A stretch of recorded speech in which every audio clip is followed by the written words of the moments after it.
వార్త నిన్న లోక్సభలో జరిగిన పరిణామం. మహిళా బిల్లుకు బ్రేక్ పడ్డది.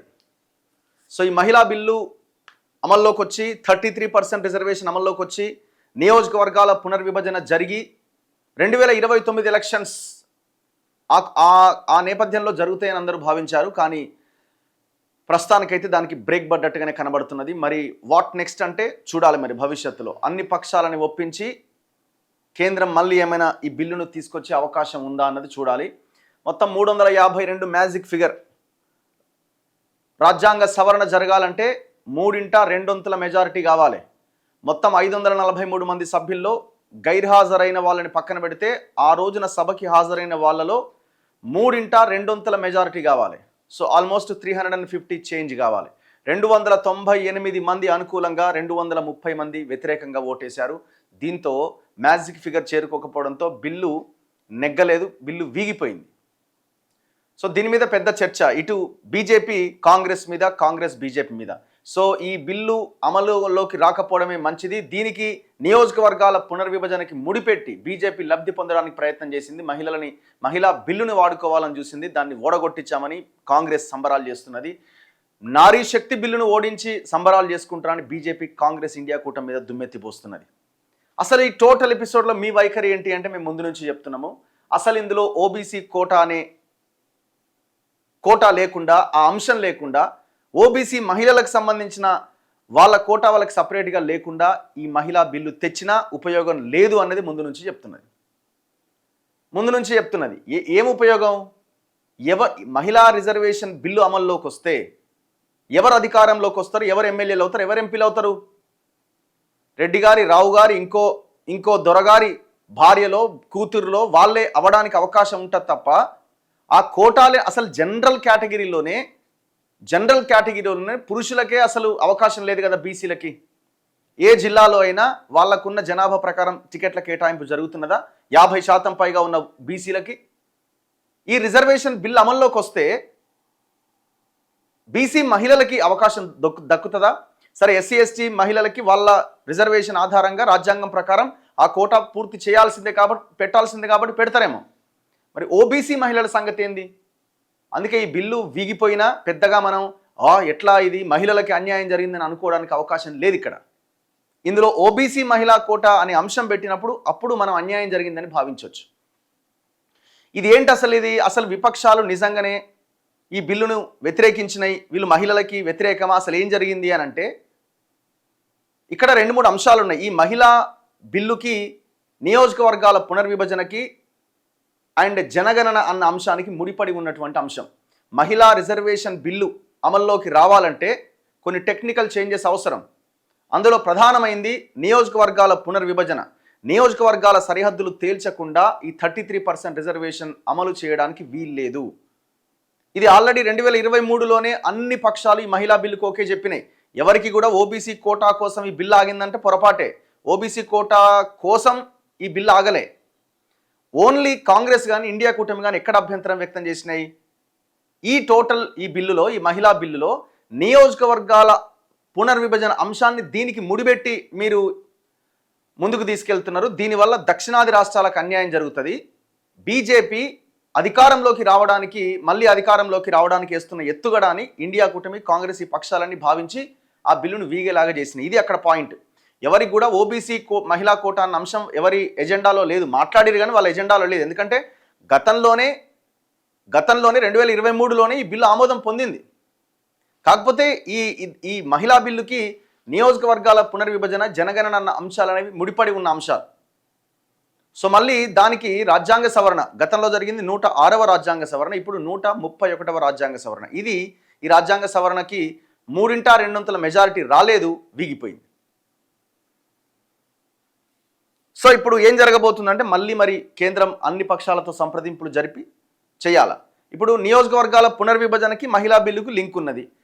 బిల్లులో కూడా ఎక్కడ వాళ్ళు ఏమన్నారు, 50% వాటా, ఇది 50% అన్ని రాష్ట్రాల్లో ఒకే శాతం 50% సీట్లు పెరుగుతాయి అన్నారు.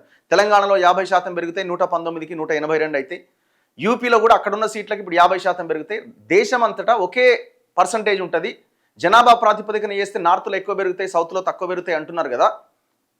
కాబట్టి ఇప్పుడు మేము ఒకే శాతం దేశం అంతా ఒకే శాతం, అన్ని రాష్ట్రాల్లో ఒకే శాతం తీసుకొస్తున్నామని చెప్పారు. కానీ ఆ బిల్లులో ఎక్కడ 50% సీట్లు పెరుగుతాయన్న అంశం చేర్చలే. ఇప్పుడు అది ఆ నియోజకవర్గాల పెంపు అన్న అంశానికి మహిళా బిల్లుకు ముడిపడి ఉన్నది. ఈ సరిహద్దులు తేల్చిన తర్వాతే బిల్లు అమల్లోకి వస్తుంది, లేకపోతే రాదు. చట్టం ఉన్నది అట్లా. సో కాబట్టి ఈ 50% అనేది అందులో పెట్టకుండా లాస్ట్ మినిట్లో అమిత్ షా మేము ఇప్పుడు పెడతాం అవసరమైతే అన్నారు. మరి ముందెందుకు పెట్టలే ఆ అది ఎందుకు చేయలే? అసలు ఆ 50% సీట్ల పెంపు అన్నదే పెద్ద కుట్ర అన్నది మిగతా పక్షాలు అంటున్నాయి. ఇప్పుడు ఇందులో ఎక్కడా కూడా ఏ పక్షము మహిళా బిల్లుకు వ్యతిరేకంగా గతంలోనే అందరూ ఆమోదించిందే, కొత్తగా ఏం లేదు ఇక్కడ కొత్తగా విపక్షాలు దాన్ని అడ్డుకున్నది ఇంకోటి ఏం లేవు. ఆల్రెడీ గతంలో ఈ బిల్లుకి అన్ని పక్షాలు, ఈ దేశంలో ఉన్న దాదాపు అన్ని పక్షాలు మద్దతు పలికినాయే. 1-2 పార్టీలు ఓబీసీ మహిళా కోట ఆర్జేడీ కానీ కొన్ని పార్టీలు ఓబీసీ మహిళల పరిస్థితి ఏంది, ఓబీసీ కోట ఏందని నిలదీసి అడిగినాయి గతంలో. మిగతా ఏ పక్షం కూడా ఇప్పుడు యాజ్ ఇట్ ఈస్గా తయారు చేసిన బిల్లుకి వ్యతిరేకంగా ఎవరు ఓటేయలే, గతంలో అనుకూలంగానే ఓటేసిర్రు. ఇప్పుడే ఎందుకు గొడవ జరిగింది అని అంటే నియోజకవర్గాల పెంపు అంశంలో వాళ్ళకి అభ్యంతరాలు ఉన్నాయి. దట్స్ ఇట్, అంతకుమించి ఏం లేదు ఇక్కడ. సో అన్ని పేపర్స్లో ఈ వార్త ప్రధానంగా ఉన్నది. ఈనాడు, ఆమెకు మళ్లీ నిరాశే, లోక్సభలో వీగిపోయిన 131వ రాజ్యాంగ సవరణ బిల్లు. అనుకూలంగా 298 మంది వేశారు, వ్యతిరేకంగా 230 మంది వేశారు. 2029 నుంచి మహిళా రిజర్వేషన్ల అమలుకు అడ్డుకట్ట. సో ఇప్పుడు 2029లో ఇది అమలు అవ్వడానికి అవకాశం ఉందా అంటే ఇప్పటికిప్పుడు అమలు అవ్వడానికి అయితే అవకాశం కనబడట్లేదు. మరి ఏం జరుగుతుందో చూడాలి. 22 గంటల చర్చ అనంతరం ఓటింగ్, 3/2 మెజారిటీ లేకపోవడంతో వీగినట్లు ప్రకటించిన స్పీకర్. తొలిసారి పార్లమెంట్లో ఓడిపోయిన మోదీ సర్కార్ బిల్లు. అంటే ఫస్ట్ టైం నరేంద్ర మోదీ ప్రధానమంత్రి అయిన తర్వాత రాజ్యాంగ సవరణ బిల్లు కానీ ఏ బిల్లు అయినా వీగిపోయిన బిల్లు ఏదన్నా ఉందంటే అదిగో ఈ బిల్లే. డీలిమిటేషన్, కేంద్ర పాలిత ప్రాంతాల చట్ట సవరణ బిల్లులు కూడా వెనక్కి తీసుకున్న కేంద్రం. మొత్తం 3 బిల్లులు కదా, ఒకటి నియోజకవర్గాల పునర్విభజన బిల్లు, కేంద్ర పాలిత ప్రాంతాల చట్టాలకు సంబంధించిన సవరణ బిల్లు. సో అవి సాధారణ మెజార్టీతోనే ఆమోదం పొందుతాయి, కానీ దీనికి ముడిపడి ఉన్నాయి అవి కూడా. సో కాబట్టి ఆ 2 బిల్లులను కూడా కేంద్ర ప్రభుత్వం వెనక్కి తీసుకుంది. సో నో డిలిమిటేషన్, నో మహిళా బిల్లు. ఇప్పుడు మళ్ళీ కేంద్రం సంప్రదింపులు జరిపి మళ్ళీ ఏమైనా పెడితే పెట్టాలా? ఇప్పుడు ఇంత హడావుడి దేనికి? మరి అదేదో ముందే చేయొచ్చు కదా. ఇప్పుడు అవతలోని ఇరుకునబెట్టాలి అనే ప్రయత్నం చేయడం వల్ల అసలైనటువంటి ఇది సైడ్ అయిపోయింది కదా. సంప్రదింపులు జరిపి ఏం చేయాలో చెప్పండి అని ప్రతిపక్షాలని కూర్చోబెట్టి వాళ్ళ అందరికీ అనుకూలమైన దాన్ని సభలో బిల్లు ప్రవేశపెడితే ఓటింగ్ అయిపోతుంది కదా. విపక్షాల తీరును ప్రజల్లో ఎండగట్టాలని ఎన్డీఏ పక్షాల నిర్ణయం అట.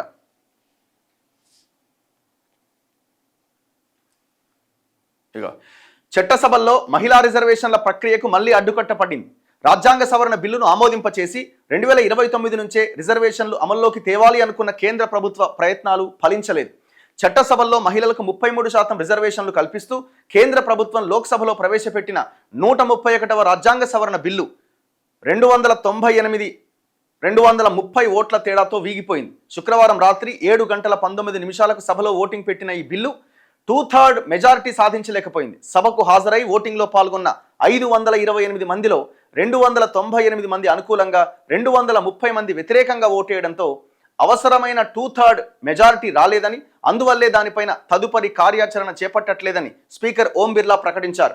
బిల్లు ఓడిపోవడంపై ప్రతిపక్షాలు కరతాళ ధ్వనులు చేస్తూ ఆనందం వ్యక్తం చేశాయి.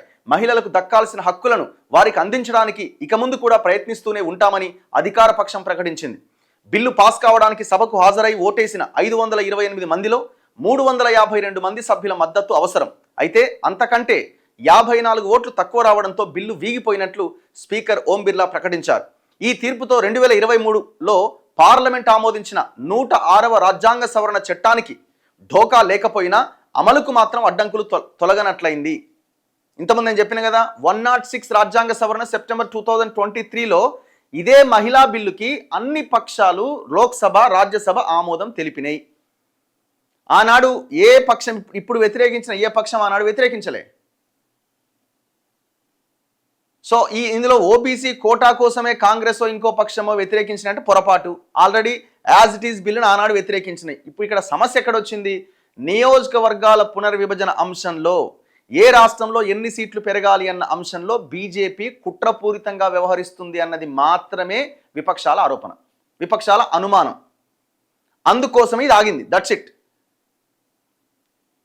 సో ఆల్రెడీ 106 106వ రాజ్యాంగ సవరణ జరిగినప్పుడు అన్ని పక్షాలు ఏకాభిప్రాయంతోనే ఆ బిల్లును ఆమోదింపజేసినాయి. కొన్ని టెక్నికల్ అంశాలను బేస్ చేసుకొని మహిళా బిల్లుకి నియోజకవర్గాల డీలిమిటేషన్ అన్నది అండ్ ఈ డీలిమిటేషన్ లింక్ ఉండడంతో డీలిమిటేషన్ చేసిన తర్వాత మాత్రమే మహిళా రిజర్వేషన్ బిల్లు 33% అమల్లోకి వస్తుంది కాబట్టి ఆ నేపథ్యంలో ఈ 3 బిల్లులను కలిపి పెట్టిరన్నమాట. సో ఇప్పుడు అది వీగిపోయింది.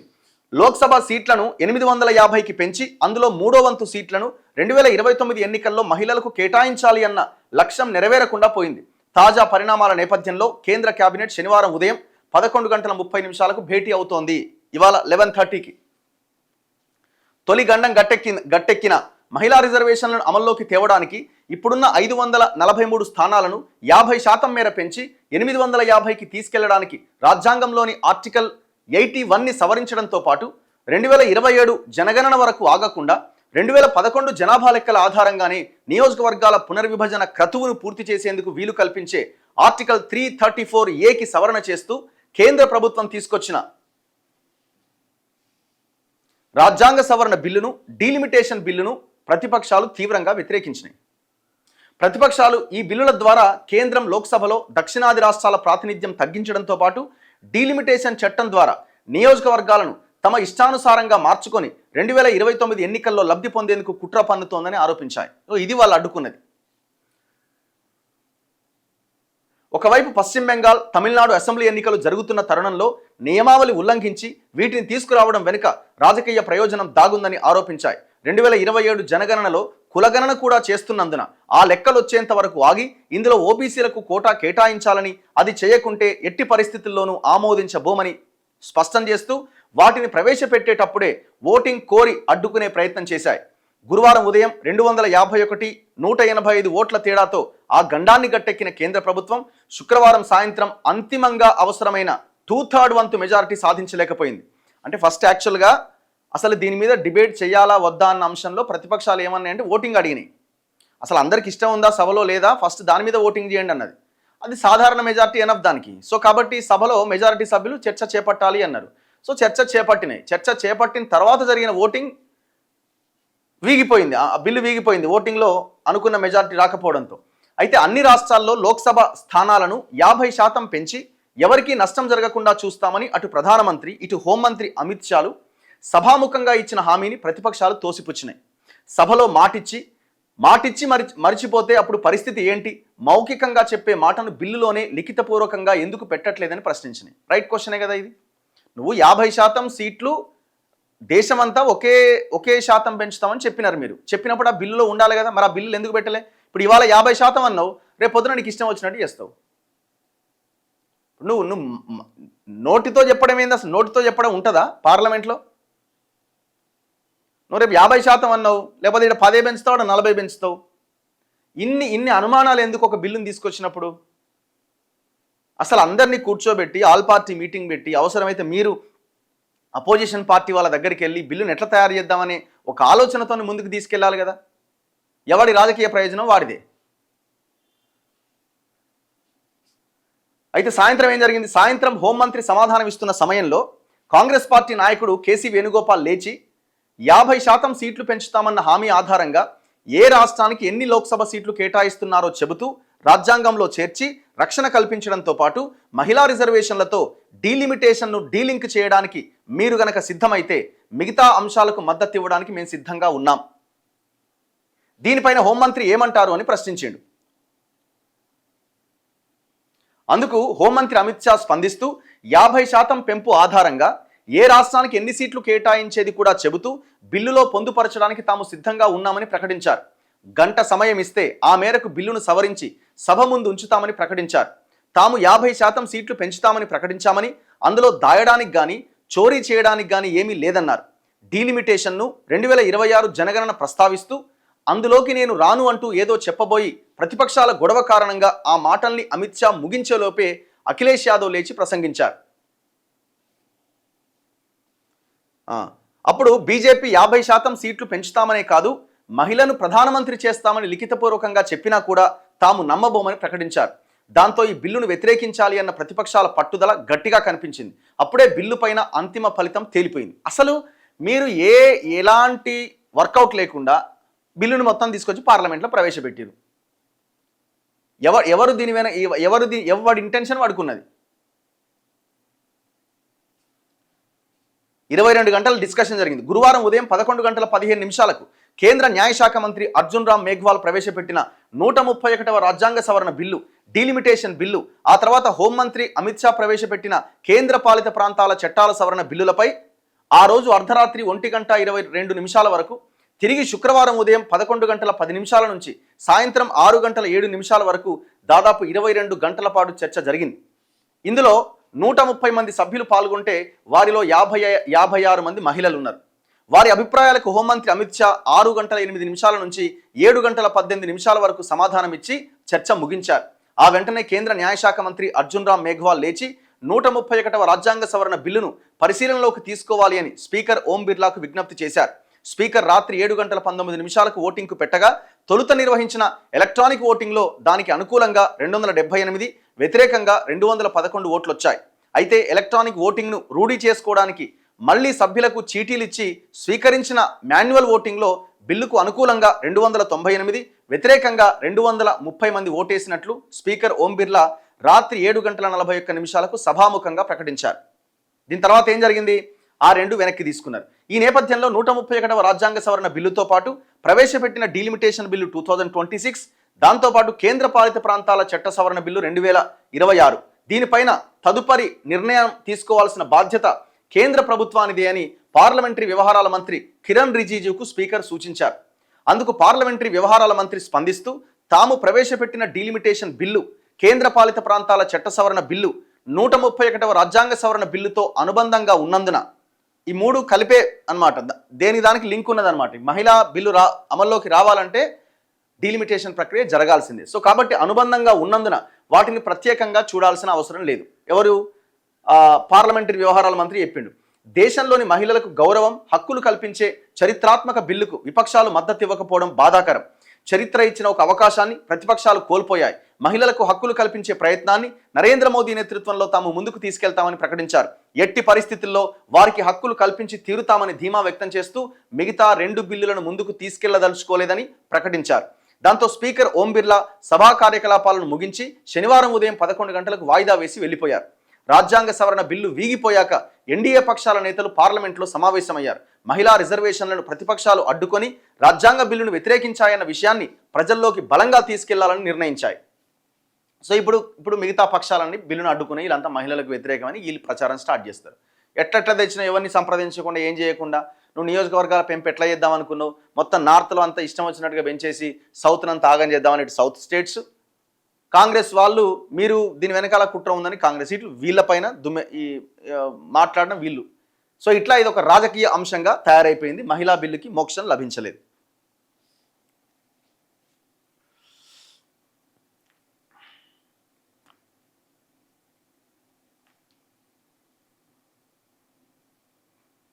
ఇగో 2023లో పార్లమెంట్ మహిళా రిజర్వేషన్ చట్టాన్ని ఆమోదించింది. రాష్ట్రపతి సంతకం చేసిన తర్వాత అది చట్టంగా కూడా మారింది. కానీ అది రాజ్యాంగంలో భాగం కావాలంటే ఒక నిర్దిష్ట తేదీని ప్రకటిస్తూ ప్రభుత్వం గెజిట్ నోటిఫికేషన్ ఇవ్వాలి. అది ఇచ్చే వరకు చట్టం అమల్లోకి రాదు. గురువారం వరకు ప్రభుత్వం ఆ పని చేయలే. ప్రభుత్వం ఇప్పుడు 131వ రాజ్యాంగ సవరణ బిల్లును పార్లమెంట్లో ప్రవేశపెట్టింది. పాత చట్టంలో మార్పులు చేయాలంటే ముందు ఆ చట్టం అమల్లో ఉండాలి.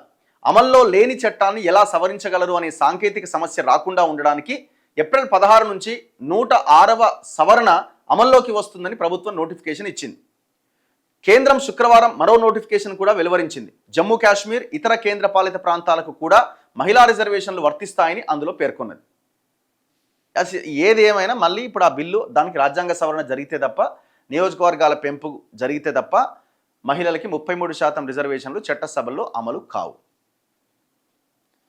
మరి ఇప్పుడు ఊరుకుంటాడా నరేంద్ర మోదీ, బీజేపీ అంటే వాళ్ళు ఏమీ ఊరుకునేటట్టు కనబడతలేదు. మరి ఏదేమైనా మళ్ళా మీరు అందరితో సంప్రదింపులు జరిపి చేయడం తప్ప ఇంకొక అవకాశం లేదు. ఎందుకంటే మీకు అనుకున్నంత మెజారిటీ అక్కడ లేదు. 2/3 మెజారిటీ కావాలి. ఎట్లా వస్తుంది?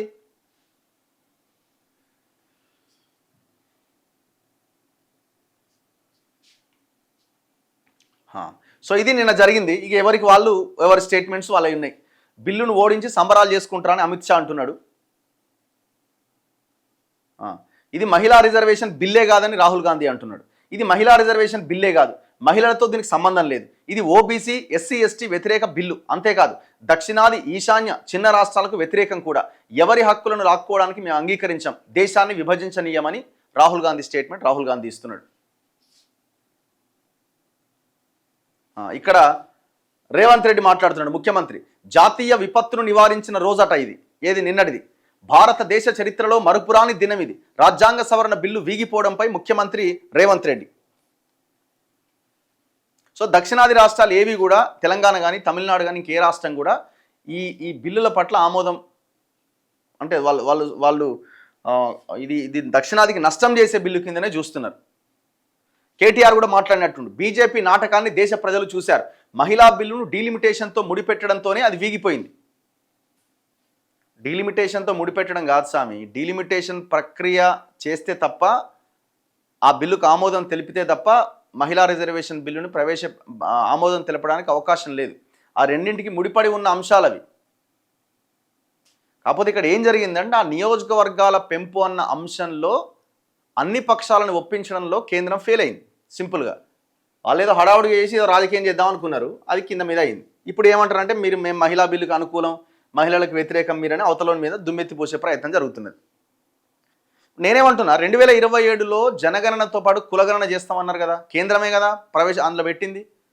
మరి 2027లో జనగణనతో పాటు కులగణన మొత్తం చేసి ఏంటి అనేది మొత్తం డీటెయిల్స్ అన్ని వచ్చిన తర్వాత అప్పుడు అన్ని పక్షాలను కూర్చోబెట్టి ఇది ఎట్లా, ఇప్పుడు అసలు యాక్చువల్గా ఈ ఈ ఈ నియోజకవర్గాల పెంపు డీలిమిటేషన్ అన్నది ఏ ప్రాతిపదికన చేయాలని రాజ్యాంగంలో ఉన్నది? జనాభా ప్రాతిపదికన అని మాత్రమే రాజ్యాంగంలో ఉన్నది. కాకపోతే ఏమైందంటే, కొన్ని దశాబ్దాలుగా అది వాయిదా పడుతూ రావడానికి కారణం ఏంటి అంటే, ఈ జనాభా ప్రాతిపదికన చేస్తే దక్షిణాది రాష్ట్రాల్లో కుటుంబ నియంత్రణ పాటించారు, నార్త్లో కుటుంబ నియంత్రణ పాటించకపోవడం వల్ల జనాభా అక్కడ విపరీతంగా పెరిగింది, ఇక్కడ తగ్గింది. సో ఈ జనాభా ప్రాతిపదికనే చేస్తే ఇబ్బంది అవుతుంది, అక్కడ సీట్లు ఎక్కువ పెరుగుతాయని ఒక ఇది. దాంతోనే కదా కేంద్రం 50% అన్ని రాష్ట్రాల్లో ఒకే శాతం అని పెట్టింది. కానీ అది కూడా కాదు, ఇది ఇంకొక కోణంలో రీజియన్ వైజ్గానో లేకపోతే పాత ఇప్పుడు 1970-71లో ఉన్న లెక్కల ప్రకారం చూసినప్పుడు అప్పుడు ఇదంతా లేదు కదా. మరి ఆ లెక్కలన్నా తీసుకోవాలన్న ఇంకొక డిమాండ్ కూడా వినిపిస్తున్నది. ఇప్పుడు రేవంత్ రెడ్డి అన్నాడు ఫైనాన్షియల్ స్టేటస్ ఆధారంగా, జిఎస్డిపి ఆధారంగా, అది అంతా అది బోగస్, అసలు అది వర్కౌటే కాదు. అది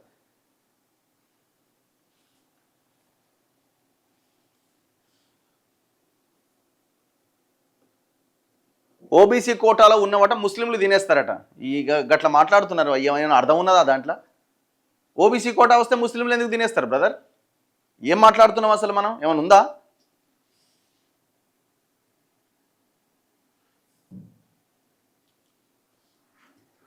అన్న మీరే చెప్పాలి. మన రాష్ట్ర కులగణన సర్వే చేస్తే 3,90,00,000 జనాభా వచ్చింది. ఈ జనాభా నిష్పత్తి ప్రకారం 50% సీట్లు మాత్రం పెరగవు, 50% కంటే తక్కువగానే వస్తుంది. మరి ఏది లాభం ఏందో మరి. డైలీ 7 AM స్టార్ట్ చేయండి న్యూస్ అట. అమ్మో 7 AM ఏడవుతుంది బ్రదర్? 7:30కే కొంచెం అటు ఇటు అవుతుంది, ఇప్పటికే తిట్టుకుంటున్నారు. నెక్స్ట్, డీలిమిటేషన్ అని కాసులు తారుమారు చేసి ఏం సాధించారు? 2000 నోట్ ఎక్కడ? పేదల ఆ టైంలో చుక్కలు చూశారు, ఇప్పుడు కూడా అదే దొర, అదే పరిస్థితి అంటున్నాడు. అన్న ఈ మహిళా బిల్లు వీగిపోవడం వల్ల బీజేపీకి సానుభూతి పెరగడం జరిగింది, కానీ నష్టం ఏం జరగలే. ఎవరి సానుభూతులు ఎవరి లెక్కలు వాళ్ళకు ఉన్నాయి. మేము అడ్డుకున్నామని వాళ్ళు, మీరు అడ్డుకున్నారు కాబట్టి మాకు లాభం అని ప్రధానమంత్రి ఎప్పుడో చెప్పిండు కదా నరేంద్ర మోదీ. ఏమన్నాడు? ఒకవేళ కనుక ఇది అడ్డుకుంటే మాకే లాభం అవుతుందని. అదే ప్లాన్లో ఉన్నారు వాళ్ళు. అసలు వీళ్ళకి ఇది బిల్లు తీసుకురావాలన్న చిత్తశుద్ధి వీళ్ళకుందా వాళ్ళకుందా? ఎవరికి లేదు అసలు యాక్చువల్గా.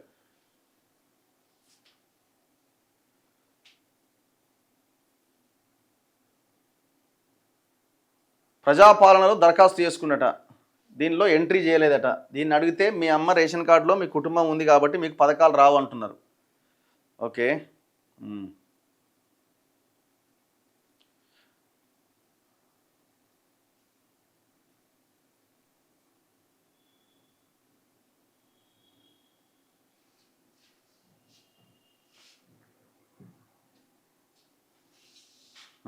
బీజేపీది కపట నీతి. మిషన్ భగీరథ ఎంప్లాయీస్ గురించి మాట్లాడండి.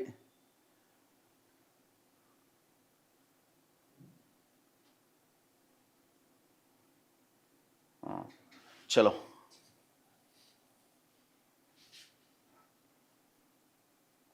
లాస్ట్ ఎలక్షన్లో మోదీ 2 స్టేట్ సపోర్ట్తో పీఎం అయ్యాడు. నెక్స్ట్ మొత్తానికి పోతామని డీలిమిటేషన్ చేసి మళ్ళీ పీఎం కావడానికి ప్లాన్ అట.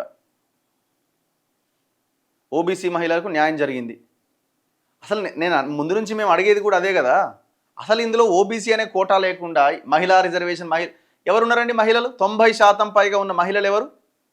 ఈ దేశంలో 50% ఉన్న మహిళల్లో, పురుషులతో సమానంగా ఉన్న మహిళల్లో 90% పైగా ఉన్న మహిళలు ఏ మహిళలు ఉన్నారు? వాళ్ళ కోటా ఏది? సరే, ఎస్సీ ఎస్టీలకు ఉంది, మరి మిగతా 50-60% ఉన్న మహిళలకు కోటా ఏది? ఎవడు పోయి కూర్చుంటాడు ఆ పార్లమెంట్లో, లోక్సభలో, అసెంబ్లీలో? ఎవరు పోయి కూర్చుంటారు? మళ్ళీ వాళ్ళ భార్యలో, కూతుర్లో ఎవరో పోయి కూర్చుంటారు. ఏముంది దీనివల్ల మనకు ఉపయోగం?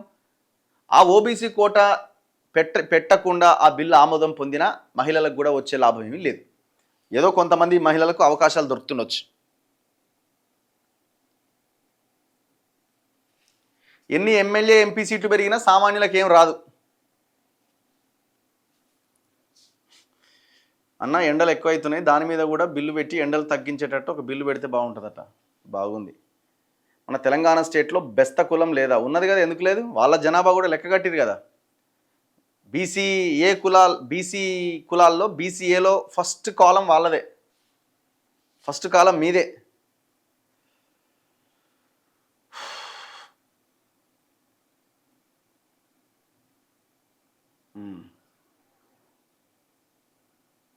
కోవాబన్ పైన మాట్లాడిన తెలుగు మీడియా టీసీఎస్ గురించి ఎందుకు మాట్లాడడం లేదు? నిన్ననే మాట్లాడాం కదా మనం, ఇదే లైవ్లో మాట్లాడినాం. నిన్న ఒక వీడియో కూడా చేయడం జరిగింది. మాట్లాడకపోవడం అంటూ ఉండదు కదా.